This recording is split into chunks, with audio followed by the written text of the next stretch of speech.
Donc dans cette vidéo, je vais vous expliquer comment j'ai fait pour avoir mon premier crédit en Irlande, donc mon mortgage, pour pouvoir investir dans l'immobilier. Quand j'ai décidé d'acheter un appartement en Irlande, je pensais que ça allait être difficile d'avoir le prêt et que ça allait être très facile de trouver l'appartement. Quand je suis rentré dedans, j'ai vite vu que c'était l'inverse. Euh, donc ça a été très facile pour moi d'avoir le prêt et beaucoup plus difficile de trouver mon appartement. Donc moi je suis chez Ulster Bank. Après je vous dis pas que c'est la meilleure banque, mais après c'est à vous de faire vos recherches pour voir quelle banque est la mieux pour vous. Comme je dis souvent, n'hésitez pas à prendre rendez-vous à la banque, même si vous n'avez toujours pas l'argent sur votre compte. Ça vous permet de récolter des informations et si vous avez des doutes sur certaines choses, de clarifier tout ça. Et ça vous permet également de savoir combien d'argent vous avez à épargner et de savoir plus ou moins combien d'argent ils peuvent vous prêter. Même si vous êtes dans une banque, vous avez votre argent dans une banque, n'hésitez pas à prendre des rendez-vous avec d'autres banques également pour voir qu'est-ce qu'ils font et si vous pouvez avoir des avantages dans les autres banques. Donc quand vous allez aller à la banque pour demander votre prêt, qu'est-ce qu'ils vont regarder? Ils vont regarder votre santé financière.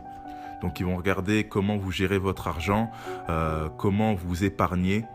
Donc le but, c'est toujours de dépenser beaucoup moins de ce qu'on gagne tous les mois. Il y a certaines personnes qui pensent que parce qu'ils ont un boulot à responsabilité, avec des grosses responsabilités, un gros titre, qu'ils vont avoir leur crédit, leur prêt immobilier très facilement. Mais ça, c'est faux. Ils veulent voir comment vous gérez votre argent et si vous le gérez bien, vous avez plus de chances d'obtenir le prêt. Donc c'est pour ça que je dis que les prêts à la consommation, ça c'est quelque chose de mauvais parce que c'est se tirer une balle dans le pied.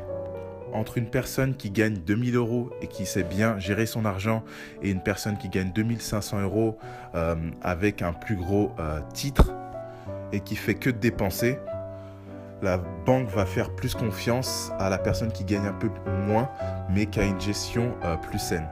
Et ce qu'on ne nous avait pas dit à l'école, c'est que quand vous allez à la banque pour demander un prêt, ils s'en foutent de vos diplômes, hein, ils ne vont même pas vous les demander. Hein. Ce qui importe, c'est comment vous gérez votre argent, combien d'argent vous avez, c'est l'argent qui compte. Donc pour savoir plus ou moins combien la banque peut vous prêter, vous pouvez faire un petit calcul. Vous prenez vos incomes, donc l'argent que vous gagnez en hors taxe, et vous le multipliez par 3,5. Après ça, c'est pas un calcul précis. Il n'y a que la banque qui peut vous donner le chiffre précis parce que il y a beaucoup de facteurs qui peuvent affecter le montant que la banque peut vous prêter. Comme votre âge, si vous avez des enfants, votre santé, si vous avez d'autres prêts, etc., etc. Donc la banque m'a demandé plusieurs documents pour ma demande de prêt. Donc ils m'ont demandé mes 3 dernières fiches de paye, mon dernier P60. Donc le P60, ça récapitule l'argent que j'ai gagné pendant l'année fiscale et les taxes que j'ai payées. Un document qui s'appelle Status Inquiry. Donc c'est un document que je dois faire remplir par mon employeur. Donc ce document confirme mon salaire, à quelle date j'ai été employé, etc. Après, ils ne m'ont pas demandé d'autres documents parce que ça faisait déjà un certain moment que j'étais client dans cette banque. Mais après, je pense que c'est au cas par cas. Mais il y a possibilité qu'ils vous demandent plus de documents. Après, quand vous faites votre prêt, vous avez plusieurs options par rapport au fixe ou au variable. Après, ça, c'est un choix personnel. Vous pouvez être conseillé par votre conseiller bancaire. Vous pouvez choisir un fixe de 5 ans et après, ça passe au variable ou directement variable. Après, c'est les taux qui changent, les taux d'intérêt. Mais après, tout ça, ça dépend de votre stratégie, ça dépend du montant du bien immobilier que vous allez acheter et de l'apport que vous allez mettre. Donc moi, pour mon premier achat, j'ai choisi 7 ans fixe et après des 7 ans, ça passe au variable et un remboursement sur 15 ans. L'avantage du fixe, c'est que si les taux d'intérêt augmentent, vos taux d'intérêt restent le même vu que c'est un fixe. Après, si ça descend, c'est là le problème. Ça va être très difficile, voire impossible de changer vos taux d'intérêt à la baisse. Mais après, sur le fixe, quand le fixe, par exemple, si vous prenez 50 fixes, après les 5 ans, quand le fixe est terminé, vous avez toujours la possibilité d'aller voir votre banque et de repartir, de négocier pour repartir sur un fixe ou de laisser variable. L'avantage du variable, c'est que vous pouvez rembourser plus rapidement. Par exemple, pour un fixe, si vous voulez rembourser plus rapidement, il y a possibilité que vous ayez des pénalités. Mais par exemple, chez Ulster Bank, si vous avez un fixe et on dit que votre remboursement est de 500 € par mois et finalement vous avez une plus grosse rentrée d'argent et vous voulez mettre par exemple 200 € de plus tous les mois pour rembourser, chez Ulster Bank, c'est possible. Après, chez d'autres banques, faut voir au cas par cas et il faut voir avec les autres banques. Par exemple, je sais que chez Bank of Ireland, c'est 10% de plus que vous pouvez rembourser chaque mois quand vous avez un fixe. Après, tout est au cas par cas, hein, tout est négociable, il n'y a pas une règle pour tous. Donc dans ma situation, vu que j'étais un first time buyer, c'était la première fois que j'achetais en Irlande et que j'achetais pour moi, donc la banque peut me prêter jusqu'à 90%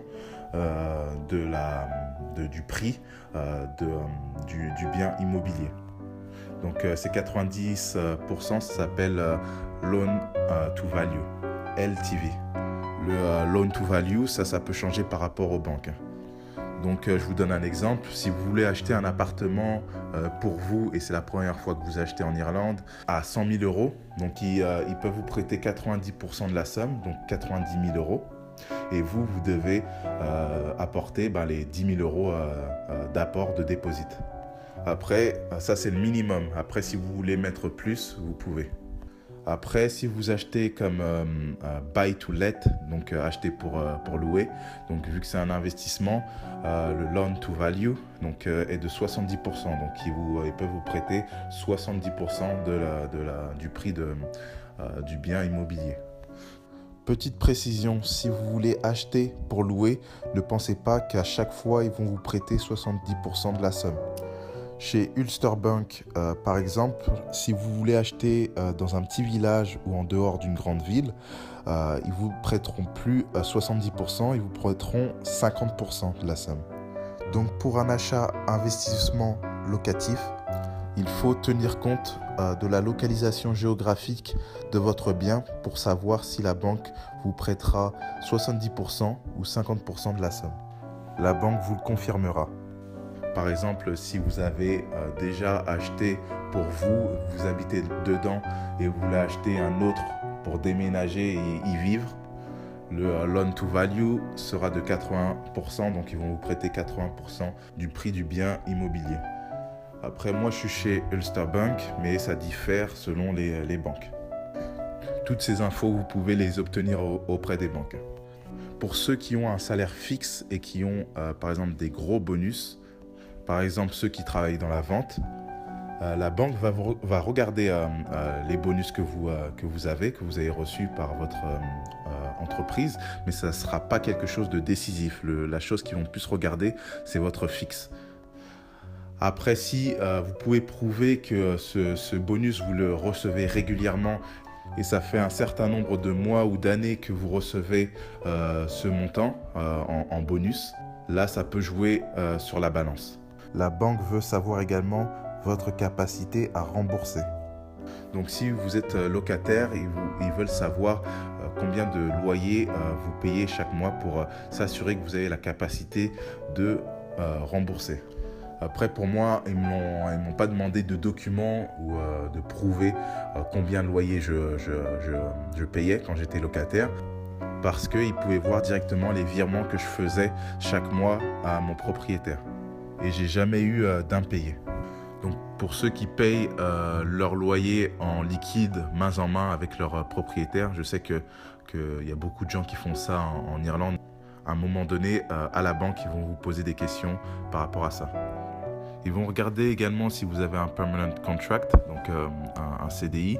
Si vous travaillez à plein temps, ça c'est quelque chose qu'ils vont regarder également. Il y a beaucoup de gens qui pensent qu'il faut avoir un permanent contract pour pouvoir avoir un prêt immobilier, mais ça c'est faux, c'est au cas par cas, parce que je connais une personne qui a eu son prêt immobilier sans avoir son contrat permanent en fait. Si par exemple ça fait plus de 12 mois que vous travaillez dans la même entreprise et votre santé financière est bonne, et que vous n'avez pas votre contrat permanent, il y a possibilité qu'ils fassent une petite exception et qu'ils vous accordent votre prêt. Donc ne jamais s'arrêter au on dit ou je pense que. Après, pour avoir votre prêt, vous pouvez avoir de l'aide financière de la part de votre famille, mais la banque veut voir que une grosse partie quand même de l'apport ait été épargnée par vous-même. Moi, ce que j'aime bien faire, c'est d'aller sur bonecurse.ai pour comparer les mortgages selon les différentes banques en Irlande. Donc, vous pouvez voir les différentes offres et les différents taux d'intérêt. Moi, chez Ulster Bank, quand j'ai acheté, ils m'ont remboursé 1 500 € pour les legal fees. Donc ça, c'est un avantage chez Ulster Bank. Par exemple, dans d'autres banques, chez Bank of Ireland, ils font les 2% cashback. Ça, c'est à voir avec eux, mais ils peuvent vous rembourser 2% de la somme du bien immobilier que vous achetez. Et même maintenant, à l'heure où je vous parle, ils font 3% cashback. Ils remboursent 2% au début et après, ils remboursent les 1% après. Il est préférable de les contacter directement pour avoir plus d'informations et ne pas croire que c'est accessible à tout le monde. Donc, c'est tout pour cette vidéo. J'espère que ça vous a aidé. Ne pas hésiter à contacter sa banque, même si on n'a pas l'argent, même si on n'est pas sûr à 100% de vouloir investir en Irlande, et de toujours faire attention à ses dépenses quand on veut un prêt immobilier. Si vous avez aimé cette vidéo, partagez-la. À bientôt pour une nouvelle vidéo.